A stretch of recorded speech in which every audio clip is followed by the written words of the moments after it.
How you doing? First of all, I want to just say how excited we are with the fact that we passed the 21st Century Cures legislation yesterday with a vote of 300. It was fantastic bipartisan legislation, which also included our mental health reforms. Kudos go out to Fred Upton, chairman of the Commerce Committee, so hard on these pieces of legislation. I also want to thank the Democrats for working with us in good faith on the Commerce Committee in particular for getting this legislation across the finish line, and I expect this to pass in the Senate. Another issue I believe the Senate will be taking up hopefully later today is the 10-year extension of the Iran Sanctions Act. That's something we passed unanimously in the House. That is legislation that needs to get done, and I expect the Senate to fully work on that as well. We have completed the conference report on the Defense Authorization Bill, the NDAA bill. That gives our troops a much-needed 2.1% pay increase. This is extreme. Our fighters what they need to give our military the kinds of reforms they need to stretch our military dollars farther. That's something that we're excited about bringing to the floor. We're getting close on the WRDA conference report. This is something that we think is important. We're hoping to achieve wrapping that up and then ongoing on the continuing resolution, which we hope to bring to the floor as soon as possible next week. With that, I'll just open it up. Manu. As a free market conservative, I'm wondering if you're uneasy in any way with the Trump administration offering incentives to carriers to keep jobs in this country, essentially, some critics would say, picking winners and losers. Or should the free market work its way? Well, I'm pretty happy that we're keeping jobs in America, aren't you? I don't know the details of the carrier, the arrangement, but I do know that Mike Pence is still the sitting governor of Indiana, and I have no doubt that he probably had a hand in helping this, and this is what governors do. I talk with Scott Walker about this stuff all the time in Wisconsin, where governors get involved in helping make sure that their companies stay in their states or they attract companies to their states. That's something that's pretty common for state level of government to do. And I don't know the details of this, but I think it's pretty darn good that people are keeping their jobs in Indiana instead of going to Mexico. Christina.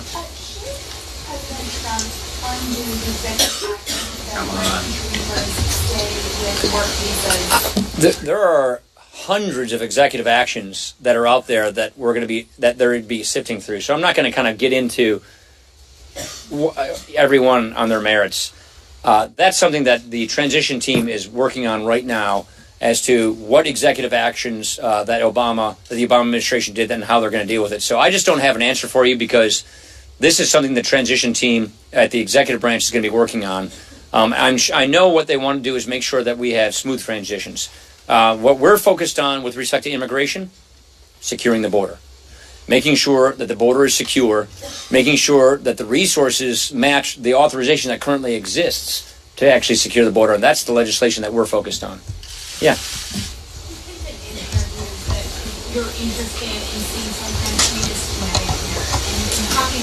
Hinted, I've proposed these budgets for years.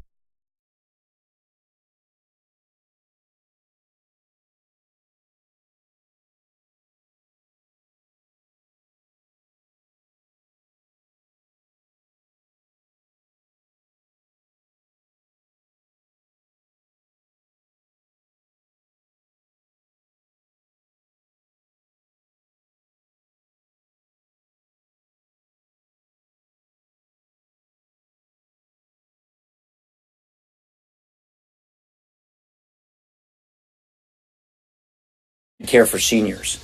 Medicare itself is on a path to going bankrupt in 2028, I believe, off the top of my head. So the trust fund gets exhausted next decade. So we are going to have to do things to preserve and shore up this program. The reforms that we've been talking about here in the House Republicans for many years are reforms that do not affect the benefits for anyone in or near retirement. But for those of us who are in the younger generations, the X generation on down, it won't be there for us if we stay in the current path. So we have to do things to fix this program so we can guarantee that it's there intact for current seniors, but also that there's something there for us when we retire. And the kinds of reforms that we've been advocating here are nothing different than what federal employees have.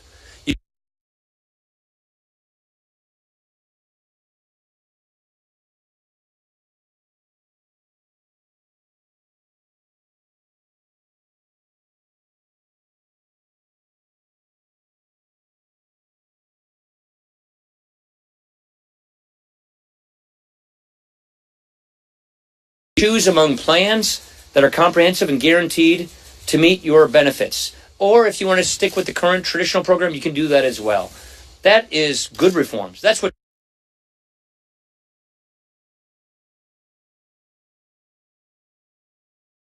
when earlier leadership, such as McConnell, had said, let's finish the budget this year, let's get it done, why was there this push to have a CR, and why does the administration, the incoming administration, favor that approach? Yeah, okay, so getting jammed up in Senate in the same sentence is something I think we're going to hear a lot this year. They just move a little slower than the House does. Their system's different than ours is, and they've got to stand up to Trump government.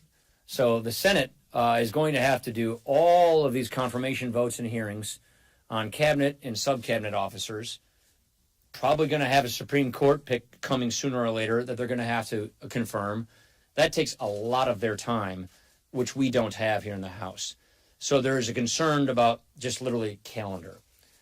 In the House, we can have a shorter CR, and it's not a problem for us. It's really a question of managing the Senate's calendar, and that's what this discussion about the end date of the CR is all about.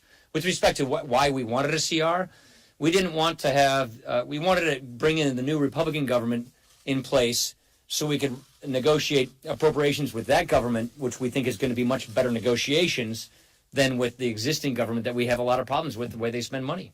It's just that simple. But couldn't you admittedly now couldn't the CR become a problem, given what No. the Senate's calendar is? I don't think so. We're working with Leader McConnell on their calendar to make sure that we can accommodate some of their concerns, which I think are legitimate because they have different responsibilities than the House does. That's why we're going to work with them on the proper timing of the CR, get it into the next administration, and then finish the job there. We also want to make sure that we just have a smooth transition from one administration to the next. Chad. Thank you. The Education Secretary picked a map with Mitch McConnell this morning about the law. You wrote in a better way about the idea of reverting things from federal control back to states and local governments and things. She obviously is a push, someone who pushes for charter schools and school choice and things.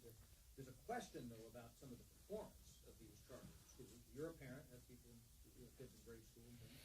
But do you have reservations about maybe going too far there because of some of the mixed reports we've gotten about charter schools? No, because the word you just used, parent. I'm a parent. I care about my kids' education. I'm going to send them to the best school that I can. Parents can be trusted to do this. Who cares more about your kid than you do? So I do believe that there, in this debate, becomes sort of an arrogant and paternalistic notion that Washington somehow knows better or best on how your children should get educated. I think parents know best, care the most, and so that is why we so deeply believe in not just decentralizing power, but decision-making back to the states, and then opening up competition. Education reform should be about results. What educates kids, today's kids, not tomorrow's kids, today's kids, the best? Open it up so that we can have different competitive models, choice, charter, public, everything in between, and let that be done in the states. That's something that we all feel very passionately about. Look, this is something we do in Wisconsin quite a bit. I can take you to Milwaukee and show you extremely successful charter schools, choice schools, and public schools. And that's something that we're excited about moving on because this is our future. Yeah.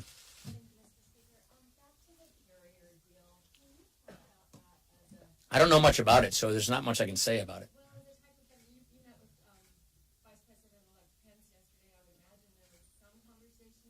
No, we didn't talk about we didn't talk about the carry. We're talking about 2017 legislative calendars and how we hit the ground running and making sure that we're on the same page with respect to legislative priorities. So I just don't know much about this deal.